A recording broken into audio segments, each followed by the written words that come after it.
Welcome, Pewter Report readers, viewers, and listeners to another amazing edition of the Pewter Report podcast, energized by Celsius. We're going to break down day two, all the sights and sound of rookie minicamp. There were a lot of good, there were some bad. Todd Bowlesless, Dave Canales and Harold Goodwin, the co-defensive coordinators, Larry Foote and Casey Rogers, were running the show without the parents around. But hey, it was a good practice, definitely. Got a lot of solid work in, and we'll be bringing it and breaking it down for you here tonight on the podcast. Thank you guys for being here. I'm your host, JC Allen. With me, we have Adam Sly Slavon in the house, who you make some noise for him because he just graduated from Tampa University with a degree in sports management. So congratulations, Sly. How you doing tonight, man? Thank you, man. I'm doing great. And while we're on the topic of graduation, shout out to Todd Bowles, who finally got his degree today. He was a speaker over at Mount St. Mary's. A big day for him as well. Yeah, in 2009, he made a promise to his mother after entering the league, before graduating as an underclassman, made a promise to his mom that he'd go back and finish school. And today was that day. He had an unexcused absence from training camp today.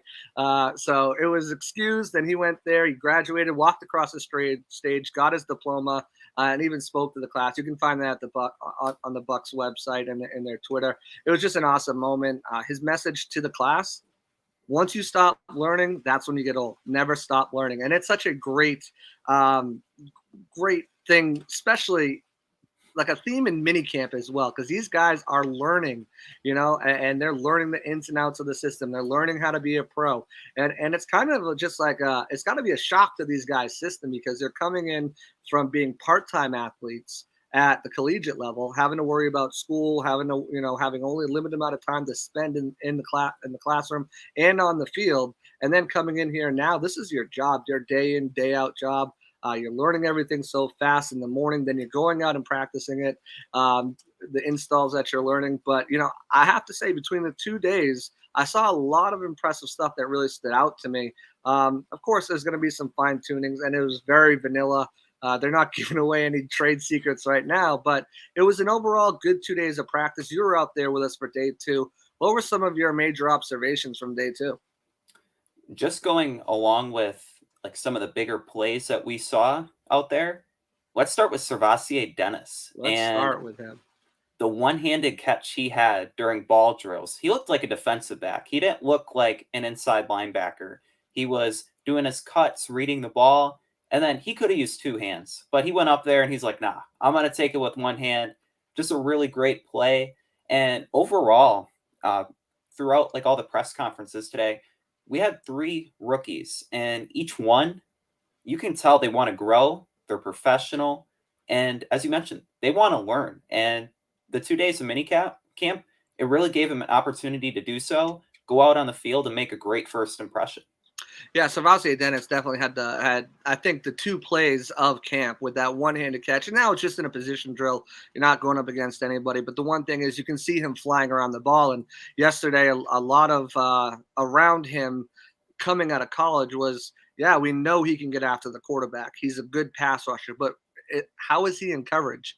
He answered those questions yesterday with a pick six to the house, high pointing the ball, coming down, leaping with it, dropping back in coverage, and making that, not only making that catch, but following blockers to the end zone for a would-be touchdown if it was live. Well, but technically, we'll see. I mean, you never know. Someone could have tackled him. But still, it doesn't take away the fact that he's shown his athleticism. He's shown his ball skills the last 2 days, going up with that one-handed catch. He also showed good hands on multiple other routes. Here's a picture of him catching it with two hands this time. But yeah, SirVocea Dennis, I think when you look at him, you see a guy who's humble, who's hungry, and who's incredibly intelligent. And we got the chance to speak to him, as you said today, and he had some really good things to say. He's a guy who's studied this past year, really honed in on his craft, on his preparation, on his film watching, getting better at technique, studying the All-Pros in the NFL, the Pro Bowlers in the NFL, the Bucs Award semifinalists, the All-ACC, the All-SEC linebackers, and really trying to improve his game. And he talked a lot about that today in his press conference, just trying to get better and trying to continue to learn and develop at the next level. And keeping up with the theme of education, he's going to get a firsthand degree in inside linebacker 101, learning from Levante David and Devin White, two arguably one of the best duos at inside linebacker in the NFL. And we've seen throughout the 2 days of minicamp that he can make plays. It was something that he did at Pittsburgh. He had 15 sacks and 36 tackles for loss. And he's going to be a playmaker when he gets on the field, and it could even be this season. Yeah, and one of the cool things about Sivasia Dennis, who told us at the end of the press conference, he goes by Voss, is he's coming in with someone he knows. Not only someone he knows, but a good friend of his in Kalijah Cancey from Pittsburgh. So having that ability, I always say, guys, when you're a rookie, there's so much going on. It's hard to put high expectations, even on these top, first round high draft picks, because not only are you learning, you're going to a new team, going into the NFL, you're going to a new team, having to learn a new system, having to learn new coaches, new players, new city, new surroundings. Like there's so many different things that are going on through your head. You're not having a normal offseason because you're not even training for football in the offseason up until you get drafted. You're training for the draft and for the pro day and etc. So there's so much going on. It's always best to temper expectations with the rookies, but with Sivasia Dennis, he's got a high football IQ. He's got a love of football, and I think that one of the crazy things too is that his dad's a big Tampa Bay Bucs fan. He's got a lot of family in St. Pete. His dad's already pre-ordered a jersey. It says number 7, so they're gonna have to get a new one. But because of that connection to the area, he's already actually met one of the biggest legends at linebacker as well, Derek Brooks. So he's met him a few times. He's going to have a chance to pick his brain as well. I really think, he's a 5th round pick. Obviously, temper expectations. No one's saying he's going to be a Hall of Fame player or anywhere in the shoes of Levante David or Derek Brooks, or even Devin White for that matter. But with a high football IQ like that, with a guy who understands the game, understands how to read, react, has versatility to play both inside linebacker positions, can blitz, and as we've seen, isn't too shabby in coverage. Again, they're only in shell, shorts and T-shirts out there with helmets. So you don't want to take away too much and get too excited about these things. But, I think, one of the big things about him is you see that willingness, that hunger, that desire, and with all the draft picks and all the guys in here, because that's what this draft class was made of. These guys are hard workers. They're, blue collar. They're going to be guys who are going to put their nose to the grindstone and really get after it. And I think Sivasia Dennis is just another one of those players. And when you look at the situation he's coming into, couldn't be better, right? The system, we talked about playing for Todd Bowles, and the depth or lack thereof to really allow him to make an impact, especially on special teams, which he's talked about as well. When he was early on his freshman year, one of his guys told his co-workers, I guess, or teammates rather, said to him, if you want to make it to the NFL, you got to play special teams. And he's played all 4 years, was the PP, personal punt protector, and the last 3 of them. So he's got a good chance, really, to make this team on special teams and maybe see a role on defense as well.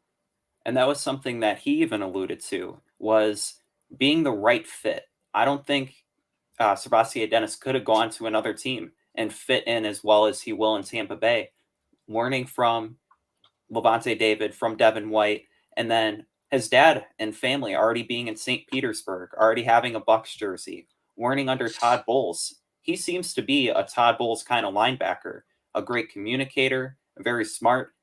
And it isn't just a talent on the field. It's the knowledge that you have. And these aren't players that the Bucs drafted. These are also people. And each of them that we heard from today, high character guys and just very intelligent. And Jason Light, that's something that he targets. Captains, leaders, and in that aspect, they really hit the nail with the hammer. Yeah, absolutely. And like I mentioned, he's coming in with his teammate Kalijah Cancey, and me and you both observed him in individual drills today, and Adam, that get off is nothing to joke about. Yeah. He's got the speed to turn the corners, the leverage, the bend to get almost parallel to the ground.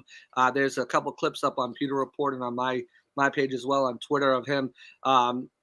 in some of those drills and the way he moves his hips. I really think this guy has a chance to be a disruptor for the Buccaneers year one. Now I'm not saying he's gonna high sack totals or anything like that, but as me and Scott alluded to yesterday, there's definitely an opportunity for him to make an impact, whether that's creating for other people or creating for himself. Uh, Everything I've seen from Kalijah Cancey so far is everything that the coach has raved about. And as you mentioned, you want to temper expectations, but you also want to get really excited for what Kalijah Cancey can bring. You have Warren Sapp, Gerald McCoy as rookies. They only had roughly 2 or 3 sacks, so you can't expect them to come out and just be an all-pro right away. But just really exciting traits. He's already added, I think he's up to 286 now. He's already gained some weight, and he looks really explosive. And another guy that looks really explosive, has the athletic ability, Yaya Diaby. And when you see him on the field, I don't know what jumps out first, his athleticism or his smile. He's always smiling. And you see this picture here. He's just really excited and a great, energetic guy. Yeah, Yaya Diaby. I mean, he's a guy who's going to come in here and give everything he's got. Speaking with him yesterday, another high character, high performer. You saw what he did his final year with Louisville. He's got that bend. He's got that get up. I really think he's going to be a player for the Bucs as well. Cancey, though, you look at what he did today. There was a case of low snap. Douglas, one of the tryout guys, he was a center. He had a low snap to one of the tryout quarterbacks, and Cancey flew into the backfield, had a would-be sack. And whether it's Cancey getting in the backfield like that, or whether it's him, pushing the quarterback out of the pocket into the waiting arms of a Yaya Diaby here, who's all business in this picture. He's really going to create, and it's going to allow Diaby, Shaq, Joe Tryon-Shoyinka, all these guys to really be able to get after the quarterback in ways that they might not have in previous years. And that's no slight to Akeem Hicks. That's no slight to Ndamukong Suh. But when you have a guy as big and as quick as Cancey, as far as not obviously height and weight, but as far as power, quickness, he's going to open up a lot of things for Yaya Diaby. And I think when you look at Yaya, another question of his was how is he in coverage, and they were doing quite a few drills there today.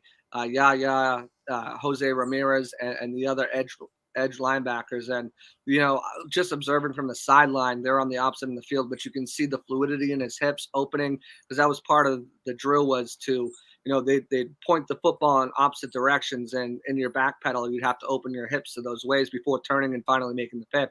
Obviously, with those giant mitts of his, he came down with the ball, showed good ball skills, but his ability to open his hips and coverage was impressive as well.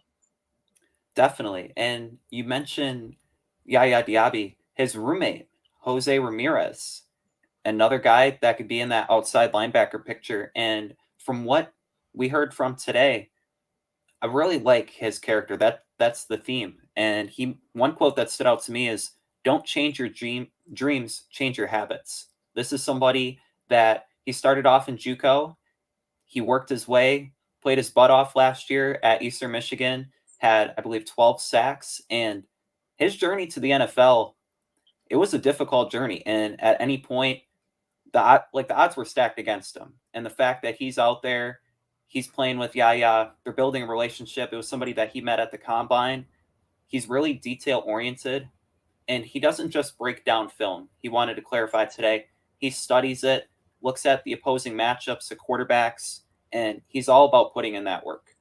Yeah, and one thing about Jose Ramirez and Yaya Diaby, Coach George Edwards, who's taken over for outside linebackers, he talked about his track record, not only just working with a Micah Parsons, but working with a Cam Wake in Miami. The list of Pro Bowlers that he's worked with, and they're really they're both really excited to get all of the knowledge that he has. And Jose Ramirez, as you mentioned, he doesn't just study film; he injects it into his system. Right. This is a guy who and talking to his head coach, doesn't have a bad bone in him, is always looking to help his teammates, help himself. There were stories that he told me that the coaches would be coming back late at night, and he'd be running stairs at 11 o'clock midnight, running stairs in the stadium, just continuing to get better. There are times where they would come in the morning, early in the morning, to start prepping for meetings. They'd go into the meeting room, there'd be film running, and Jose Ramirez would be passed out because he fell asleep watching film all night. That just speaks to his character. And another big thing was, his favorite game this season was the game that he didn't play in. And if because his guys got that attention. Now, Eastern Michigan's not a big school. And when you have a guy like Jose Ramirez, who followed in the footsteps of Max Crosby and broke his record this year for single sacks in a single season, he was most excited to see his guys get that spotlight, see his guys get their first sack, see his guys get that attention. And it just speaks to the level of character that the Bucs have brought in with these guys, but also the impact, the production. 12 sacks this year. He's got an insane natural ability to bend and get lateral to the ground to avoid these long arm tackles. Obviously, it's going to be a jump in production. He was a 6th round pick, so we're not saying he's going to be a starter anytime soon. But, the biggest thing is these guys have the drive, the will, the want to, and the athletic ability and the smarts to be able to make a role for themselves. I've been saying it since this draft really came about. This isn't I don't think this is necessarily a draft that's going to produce a bunch of Pro Bowlers or Hall of Famers, but what it is going to do is it's going to produce a bunch of guys who are going to be in the league for a long time, whether that's as backups, whether that's as rotational guys, whatever you want to look at it. I think when you look at what the Bucs did and what they achieved when we look back at this, we're going to look back at this as being a really good draft for the Buccaneers, for Jason Licht, and for the future of the franchise going forward. I agree. It seems to be that the Bucs got a lot of depth, and they got a lot of key players, guys that can fill a role and do it really well. And from building a football team, you don't want a top heavy roster. You see it with like the Rams last season. If you have a few star players and then a bunch of guys who should be on the bench, but they're thrusting them into roles, you're not going to have success. You need those guys that they know their role, they can step in, they know what to do, they're knowledgeable, they're smart, they have character. And it seems to be with all the Bucs draft picks, none of them are even close to hitting their ceiling. You have guys like Kalijah Cancey. He's really raw, but if he hits a ceiling, he can be a Pro Bowler, an All-Pro. You just don't know. And I feel like that's a theme with a lot of the picks. Right. I mean, they've got low floors, high ceilings, and there's, high floors and low ceilings. They're going to be able to contribute right away. And the biggest thing that I've noticed too is all these guys bring the energy. They all bring the energy, which makes me think, did they have a Celsius before they hit the field? Did they have a Celsius before they were at the podium? Because the energy that these guys put out is just a vibe, and if you want to get that essential energy day in and day out, you guys got to make Celsius a part of your life. Every day, waking up, instead of a coffee, instead of one of those other, energy drinks, Celsius is my go-to. The flavors are insane. You see the vibes right here. They have the new ones over here as well with the fantasy vibe, the sparkling lemon lime, the OG orange, everything you want out of a energy drink, Celsius gives you. It's got 7 essential vitamins and nutrients. It accelerates your metabolism. It burns fat, and it is the best bang for your buck out there. My favorite go-to, strawberry lemonade, but I'm really becoming a fan of the sparkling lemon lime. It tastes like a sparkling lemon lime soda, but it gives you that boost and that energy. And if you're looking, where can I find Celsius? Where can I get Celsius? All you got to do is go to Celsius.com, click on the store locator. Find a Celsius near you. They're everywhere at your local gas stations, grocery stores, health and wellness stores, at your local, as Maddie would say, bodegas. They're everywhere. You can find an energy drink or water or whatever it is. any sort of beverage. You can find a Celsius there. They're taking over the country because they're that good. Once you find the flavors you like, you can always go to Amazon and click the subscribe and save, and it'll come monthly to your doorstep. Definitely cannot recommend Celsius enough, guys. If it's not part of your life yet, you guys definitely need to get on that, because Celsius, the title sponsor of the Pewter Report podcast, is definitely where it's at. But other than the energy that they bring there, you can tell that all these guys are smart, and the biggest thing is they're humble, right? When we talking to Trey Palmer today at the podium, he's like, I don't think I'm fast. I don't, he runs a 4.33 40. All right. Yeah. When we asked who he thinks is fast, he said Tyreek Hill, who ran a 4.27. Like, yeah. And that's the only guy he brought up. Right. 0.7 whatever seconds away from each other's 40 time, and he doesn't think he's fast, and he's just humble. This is a guy who's down to earth. He's got 2 kids that he's trying to be there for as a father who didn't have a father figure growing up in his life. It really changed him, and you can see that determination, that will to not only do better for himself but do better for his family.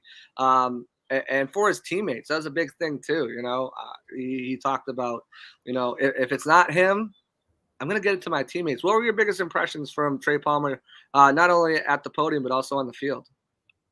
When he mentioned like his love of the game, he said he's all about football, football, football. Even when he's not on the field, he's not in the facility, he's at home studying, and he'll just be laying in bed looking over concepts. And it already sounded like he knows the playbook. He is doing flashcards with the concepts, the routes that he runs, and a really quick learner. He's confident but humble at the same time. You alluded to with the speed, but he wants to be the greatest. He wants to learn from Mike Evans, Chris Godwin, Russell Gage on what it takes to be a pro. And when he scores a touchdown this season, if that happens, the Buccaneers need to post the dog meme where it shows he has that dog in him, because that's what he mentions. He mentions that Tampa Bay is getting a dog, somebody that's going to go out there, make plays, and be high energy, whether that's as a receiver, on special teams. Just very impressive. And the fact that the Bucs got him with the 6th round pick, the draft on day 3, it goes all over the place. You have guys getting reached, guys you didn't think were going to be drafted, being taken in the 4th, 5th round. The fact they got Trey Palmer in the 6th round, he's a steal. Yeah, as Maddie would say when talking about Celsius, once you get to those later rounds, it really is whatever spice of life you want, right? Guys start taking players who they have higher on their board, who might not be high on other people's boards because of whatever reason that you want for them to bring their organization. I was surprised he was there in the 6th round. I'm not going to lie. I thought he was a 4th, 5th round type prospect. Some people even had him in the 3rd round, but he's going to bring versatility, outside, inside ability. He only had 1 year of production, but when you look at the reasons why, I'll just name them: Jamar Chase, Justin Jefferson, Terrace Marshall Jr., KJ Butte. He had a bunch of people in front of him at LSU, which prompted him to make that transfer. And he followed, his coach, Mickey Joseph, who was there at Nebraska, who was an interim head coach last season. So, he had that experience. He had a guy who knew how he could play, his play style, his versatility that, like I said, he's going to mostly play in the slot for the Bucs, but he can go to the outside if he needs to as well. But as a special teamer, kick return, punt return, he's obviously going to be a gunner with that speed as well on kickoff and punts. So he's a guy that's got that experience. We saw him today, Adam, doing an end around, kind of used in that Debo mold. I kind of asked him about that. Like, I'm not going to compare you to Debo, but your ability to play in the backfield and do those types of things. And he just said it just alludes further to my versatility. So and then you see him on the field too. Like, this is a guy who I don't think he dropped the ball all weekend. No. And he was digging balls out of the dirt. These undrafted tryout quarterbacks, they weren't the best.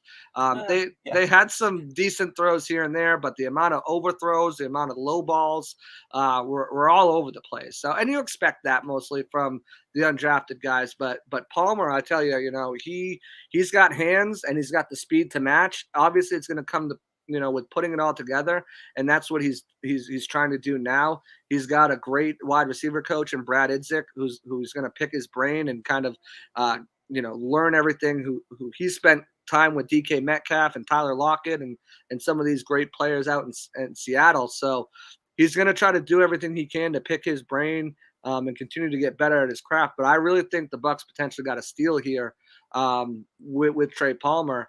And so far, I've been impressed with everything I've seen from him. And at the podium today, he took a little while to warm up. When you watch his draft presser, very kind of short answers and succinct and to the point. And today you could feel him starting to get more comfortable up there, and some of his answers were really detailed and in depth. And like I said, I feel like they've got a steal in him in the 6th round, and I've been impressed with him over the last 2 days. Again, temper expectations, but rookie minicamp, he looked good.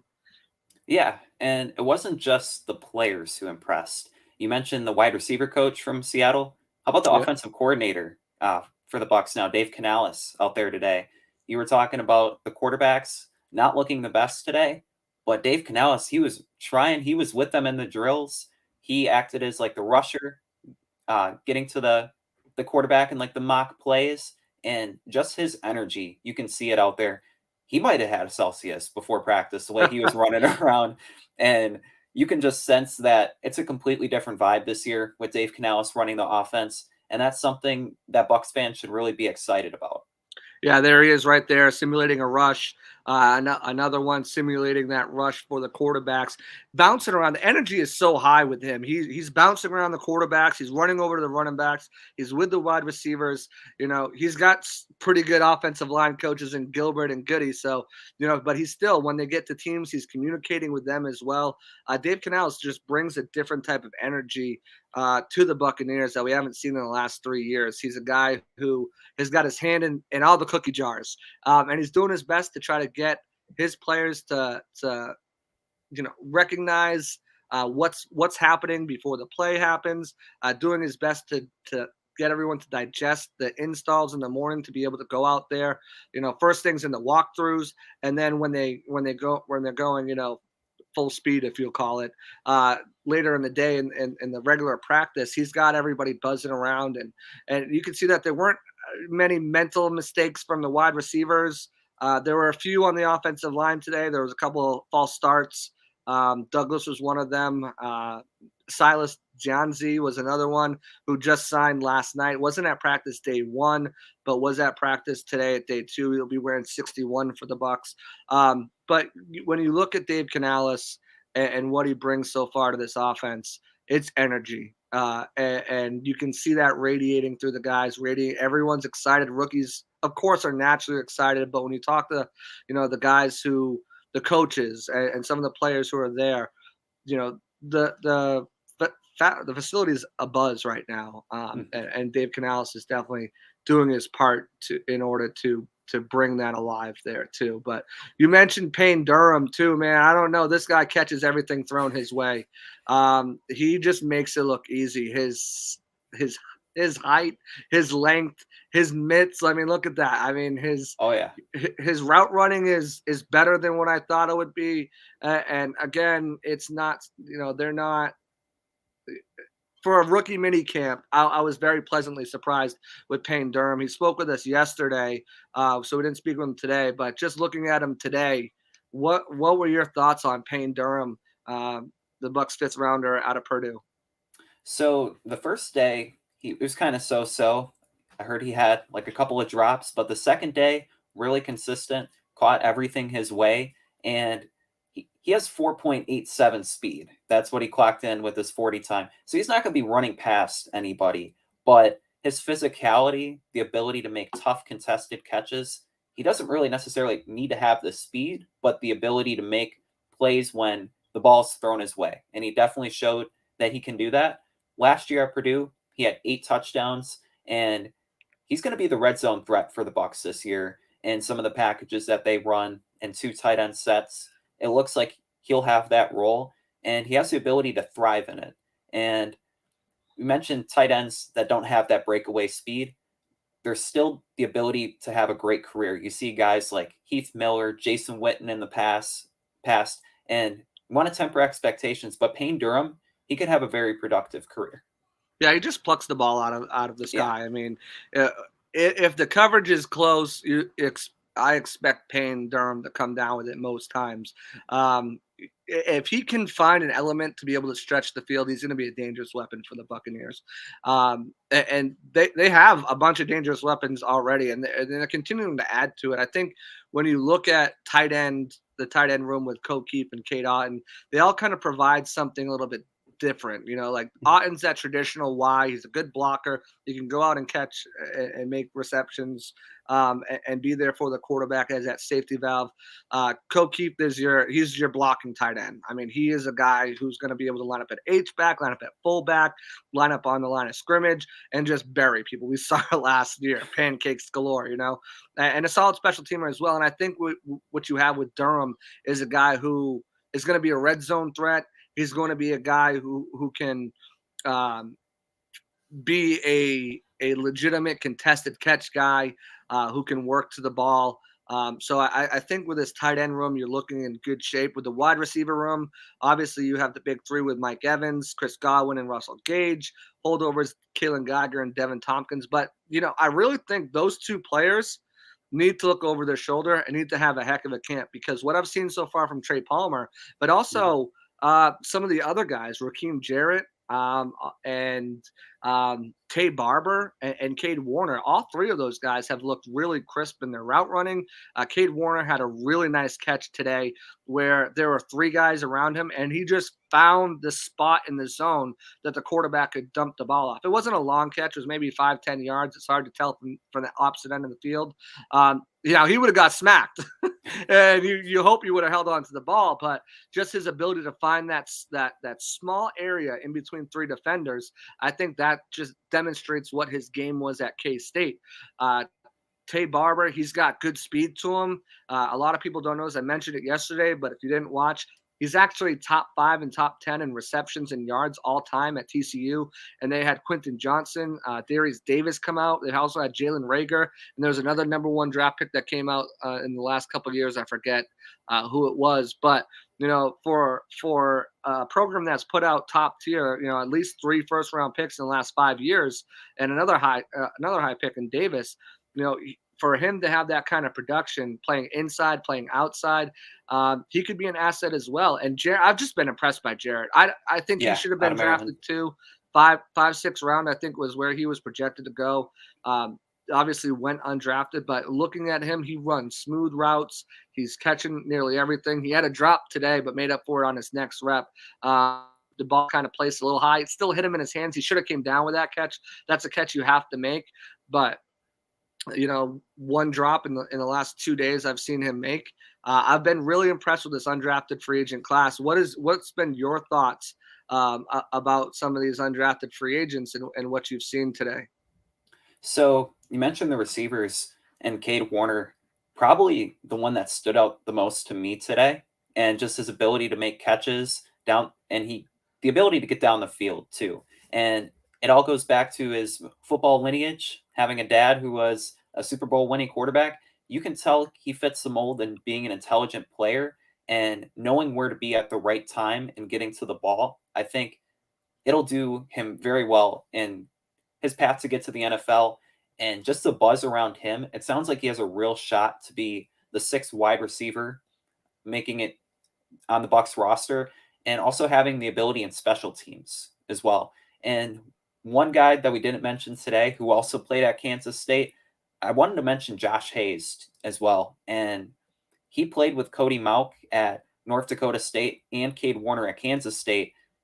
He had some really good things to say today as well, and not being afraid to make contact and hitting trees with his shoulder as a kid, and wanting to be a professional and being a jack of all trades piece in Todd Bowles' defense. I know it kind of deviates from the undrafted rookies, but I also wanted to give a shout out to Josh Hayes as well.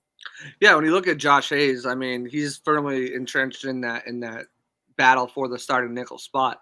When you look at the Bucs roster right now, it's Antoine Winfield's Jr. is not going to play there. He's going to play at free safety. So you've got Josh Hayes right there. You have holdovers in D. Delaney and Anthony Chesley. Maybe Zion McCollum, although I think he's better suited to the outside. Maybe he gets some more reps in there after a full offseason. And he's firmly in that conversation. We saw him take most of his reps in the slot. Working with the cornerbacks more so than the safeties with the Buccaneers. So they're trying to former cornerback himself before he played safety and nickel last year. So, when you look at his ability to have that versatility in the backfield, I spoke with Coach Van Malone at K-State, one of his position coaches, and one of the biggest things that he improved on, because at cornerback, you're listening, right? You're listening for the safeties to call out the assignments, to call out the looks. Well, that's one area he improved at tremendously, was being able to communicate. And every week he got better at it and better at it and better at it, better at lining everybody up and putting them in the right spots. And then just having that, to quote the great Ted Lasso, that goldfish mind where, Coach Van Malone said they call it the tank at K-State. So as a cornerback, especially as a cornerback, you're going to make some great plays, but you're going to get beat. It's just natural progression of the game, especially in today's passing league NFL. You're going to get beat, but it was Josh Hayes' ability to move on from that play, and he spoke about that today, and go to the next play and not let that hinder him.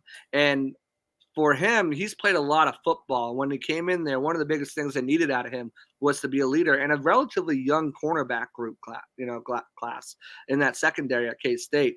And his impression that he left on those younger guys was something that really impressed the coaches there. And you can kind of see that his ability to just keep it moving. Forget this play, go to the next play. And for me, mentally, that is the biggest thing for a cornerback or defensive back in the NFL, is to be able to move on from a bad play quickly, or move on even more so from a good play. Don't get too caught up on it, because the next play you could be burnt toast. We've seen it with every cornerback in the league that's ever played, down to Deion Sanders. Jalen Ramsey right now is regarded as one of the best. You name the quarterback, he's been beat. But it's their ability to move on from that play. And Josh Hayes has that.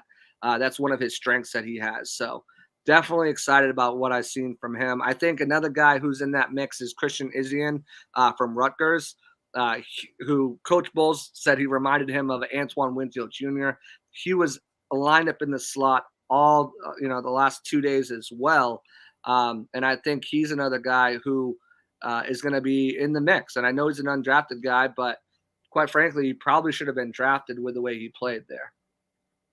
Definitely. And another safety, Kavion Merriweather, he was projected to be drafted as well. And just the ability to find guys that appear to be like draft prospects, maybe like the 5th, 6th round, and getting them undrafted. Yeah. And perhaps the biggest steal, Sean Tucker, who we actually saw at the Advent Health Training Center today, wearing number 44. And it sounds like he'll be cleared to play pretty soon.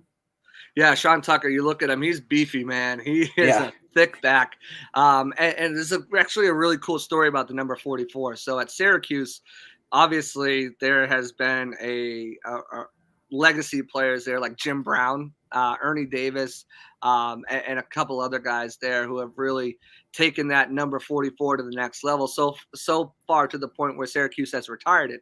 But every once in a while, they'll get together, they'll unretire a number for a special running back. And that's what Sean Tucker was at Syracuse. I mean, he set records there at over 3,000 yards in his career there. And there was a point where he was excited and said, hey, look, if they'll unretire 44 for me, I will gladly wear that. It was his final year, midway through his final year, where he was like, 44 would have been nice, but I'm 34. Well, the Bucs don't have a 44 in history. And now he's getting to wear that number. You look at the size, you look at the production, you look at the money they gave him. They're definitely excited about him. I'm excited about him to see what he can do once he's medically cleared. He didn't sign yesterday, was announced as an official signing today. We saw him out there. It was funny. You came up to me, he's like, who's 44? And I'm like, all right, I'm on a mission. Who's 44?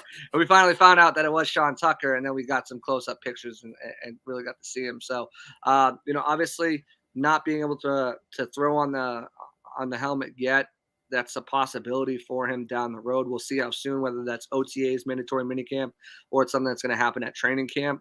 But for him to have signed the deal, the Bucs had to have felt good about his medical condition, which was a heart condition. I'm not going to speculate on exactly what it was, but you have to think that they felt good with their team doctors. I'm sure they got second opinions on it as well. You don't want to mess with something as critical as your heart, especially on the football field.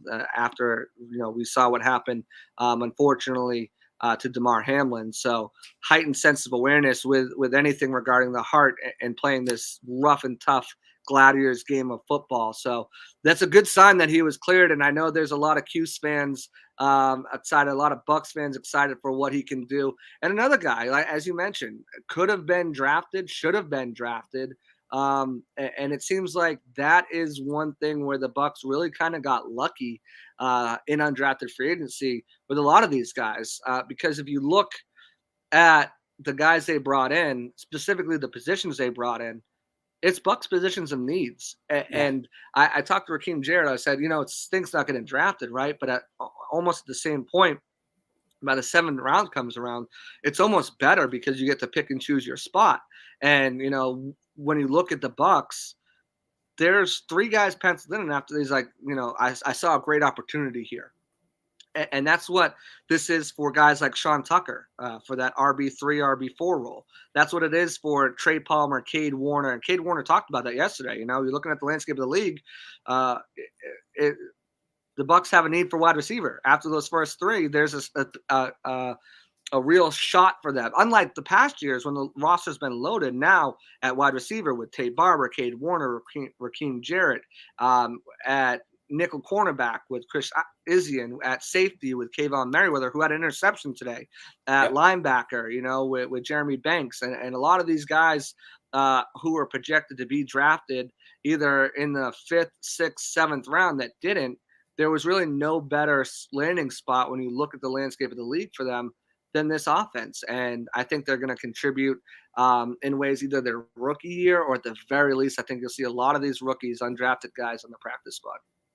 Definitely. And you see that the silver lining in bringing in all these undrafted free agents is the hunger that they have to make the team. And watching training camp in July, you're going to see more hunger than you did last year, just with all the undrafted guys really fighting for spots all across the roster. And you have Sean Tucker pictured here. He looks pretty good in red. He traded in that Syracuse orange for some Tampa Bay Buccaneer red. And just his potential to be next year, you have Keyshawn Vaughn as a free agent. Chase Edmonds only signed to a 1-year deal. He could really be that running back too behind Rachaad White. And his ability, it's there. You mentioned over 3,000 rushing yards at Syracuse. He ranks 3rd all time in all the great running backs that they've had. 23 touchdowns the last 2 years, back-to-back 1,000-yard seasons. And just his ability to make crisp cuts and be elusive. And coaches don't really talk about undrafted free agents much, but Dave Canales, he brought up Cade Warner and Sean Tucker, even comparing him to Thomas Rawls, who was an undrafted guy in Seattle. We got a great article about it as well out right now. Thank you. And just his ability to maybe be next in line. The Bucs have had some success finding undrafted running backs in LeGarrette Blount and Peyton Barber. It's very easy to see him fitting in that running back picture. And I also wanted to mention there was a comment here earlier from Douglas, Ronnie Brown from Shepherd, another guy who could maybe fit in the running back picture. Yeah, I like Ronnie Brown a lot. He just brings energy. He's got great burst. You look what he did at D2 at Shepherd. He was everywhere, whether it was in the return game, as a receiver, as a running back. He had some really good he's just catching he's catching everything thrown his way. His hands has come as advertised. He's got good vision, shows good explosiveness, and he's doing it against college guys. So undrafted free agents and the such. So you really want to see him do it at the next level once everyone's in for OTAs and everything like that. But I've been impressed with what I've seen so far. I know he's got a big contingency out there in the Twitterverse. He can play football. There's some people out there comparing looking at his numbers that he put up as far as height, weight, statistics, and everything, and comparing him to Christian McCaffrey. I don't know if I'd go that far just because he is a white running back with the same comparables, but I do think that when you look at what he can provide, at least as a practice squad guy, he's got that ability to develop and groom. And as you mentioned, the success not only the Bucs have had, but in Seattle with the guys they had with the Thomas Rawls in the 7th round, Chris Carsons, and all these other guys, etc., who have come through. I think Ronnie Brown has a good chance to, if he doesn't make the team, which I think he's got an uphill battle, depending on Sean Tucker, obviously, and his health situation. But I think he's got a really good shot to stick around in the practice squad. And after what I've seen from 2 days,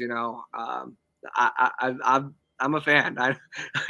Scott was kind of teasing me for it because I pick these obscure guys every year that I really like, and I don't know why but he's kind of teasing me a little bit with Ronnie Brown. And I wrote about Ronnie Brown too in the undrafted free agent article that I wrote. I just dropped in Sly's article about Thomas Rawls and Canales talking about Sean Tucker, if he can be that type of way. But the Bucs have a need for RB4 on this roster. I like Patrick Liard. I liked him last year. He's had some success in the league as well with the Miami Dolphins. But I think when you look at it, he's more of that practice squad guy.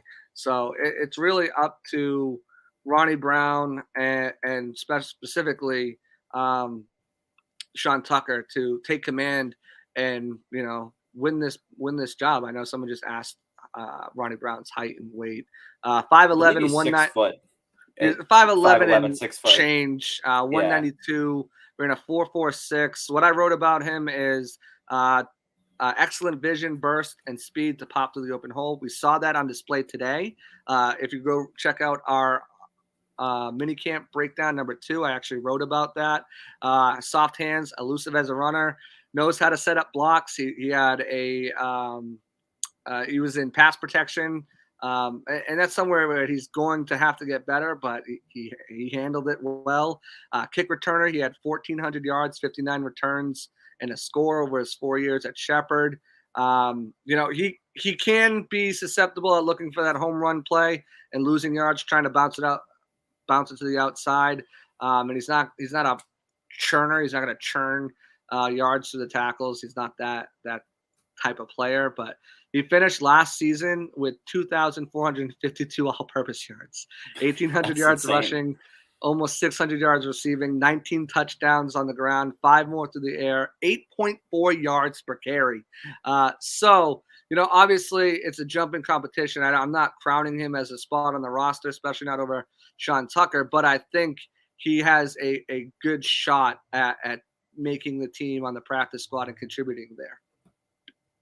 For sure. And one comment, you kind of mentioned all his stats. They really don't lie. And just his production throughout college, it's going to be a stark contrast to playing at Division II. But if he can translate some of his abilities, we've already kind of seen it throughout minicamp, definitely make the practice squad. And both him and Tucker have more upside as running back 4. Right. We've talked about all the guys in the draft, and some of the guys have been undrafted. Jeremy Banks, just highlight him today. Man, his closing speed that me and that Scott has talked about and we talked about yesterday was on full display today. He's able to close into the ball, and he had one play today where Payne Durham was the target. And even with Durham's wide catch radius, Banks, he seemed about 3 to 4 yards away, but in an instant, the ball was thrown. Reed recognized it and was there to tip the ball away. And that would have been all great and dandy if it went for an incompletion. That's what you want to see, especially as a linebacker. You love to see the pick. But when you create for others, that's even better. And Kayvon Merriweather came down with the interception on that play. So, creating that quick burst, closing speed was there.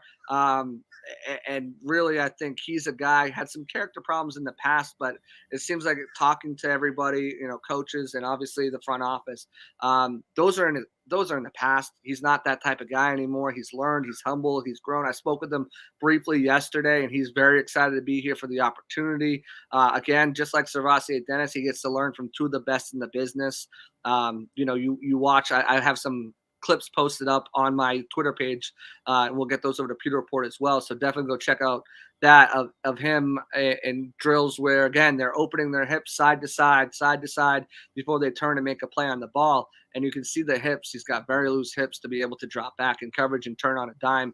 And that was part of his game at Tennessee too. So I was very impressed with him over the 2 days. I know Scott was as well, talked about him yesterday. But one guy we didn't talk about is the Big Red machine, Cody Need Mock. to mention him. Cody Mock, second-round pick. Man, pencil him in. He's a right guard. Took all the reps there the last 2 days. The Bucs really want to see him win that competition, but a competition it's going to be with guys like Nick Leverett, Bob Hainsey, Aaron Stinney behind him. We talked to Harold Goodwin, and he really wants to see Brandon Walton at guard, thinks it's a better position, even though he could end up being that swing tackle guy or potentially getting snaps at right tackle. But Cody Mock, man, as advertised, the athleticism, burst. There were some drills, and I think we've got some up on Pewter Report. I know I have some on my page of him working on double team blocks and shedding the blocker, passing the blocker over to his line mate, and then getting to the next level. And he does that with such quickness and athleticism and strength. I am excited about what I've seen from Cody Mock. Someone mentioned the hair flip. That was amazing. But Cody Mock, just watching him one day, what were your thoughts of it? I want to bring up this comment here and what he can do with no pads. Harold Goodwin actually mentioned that, and it kind of connects to what impressed me the most is his technique and ability. In no pads, it's hard to really judge the strength and physicality, but when you can see his hand placement and the ability to make sound adjustments with his feet, and that's really impressive. What he does at 305 pounds athletically, he can add to his frame, but he's lean, he's quick, and he'll fit that wide zone scheme that Dave Canales will run. Just really impressed with him. And it definitely at the next level, he profiles more as a guard. Also want to mention Harold Goodwin today in addressing the tackle situation. The Bucs didn't see the value in drafting a tackle, but the guys that they have in the building, they're confident that one of them, you have Tristan Wirfs on one side, and it looks to be the left side, and they're confident a guy like Luke Gedeke can make the transition to right tackle, a position he played in college. And it seems to be that the depth chart at offensive line is getting figured out, and it's likely Malk will see some time at guard this season, if it's not week one. Yeah, I mean, like, guys, I just want to say there wasn't enough room to put in Bucs rookie minicamp day 2 recap.